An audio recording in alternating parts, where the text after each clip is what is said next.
Right, everyone filming and recording and stuff? Yeah. Right, scene 8, take 1.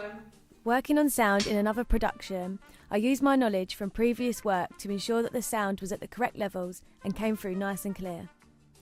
Being elected as sound operator in another production was exciting, as previous to this I've mainly recorded sound for radio and radio documentary purpose, so it was great to utilise my skills on a television production as well.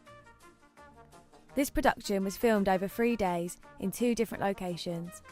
The first location was in a house and the second in the university building. As these were both inside locations, I was confident that by using radio mics on both actors, we would get a clear, concise recording. The equipment used on the first day was a Marantz audio recorder and radio microphones. One problem I encountered was that in a particular shot, there was a lot of movement from the actor. This created an unwanted rustling noise coming from the radio mic. I quite simply changed the position of the mic on the actor so that this noise did not occur whilst ensuring that it was out of sight of the camera. When using the radio mics, I've realised that the input level needs to be very low to ensure that the sound does not peak, giving a clear, crisp recording. We're on set on Serena's production. We are just setting up, but we're having some trouble with sound. Just trying to get the radio mics to work.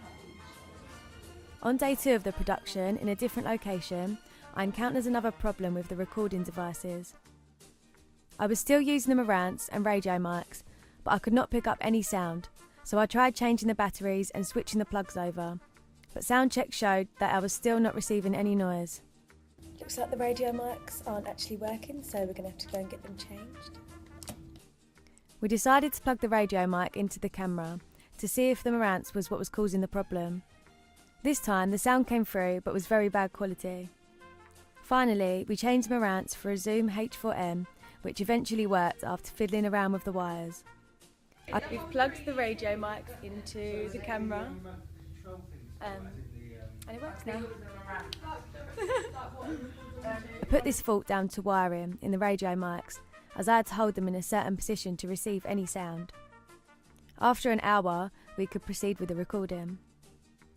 I am now confident in sound recording for both radio and television. Being part of this team was great fun, and I'm really excited to see the final piece.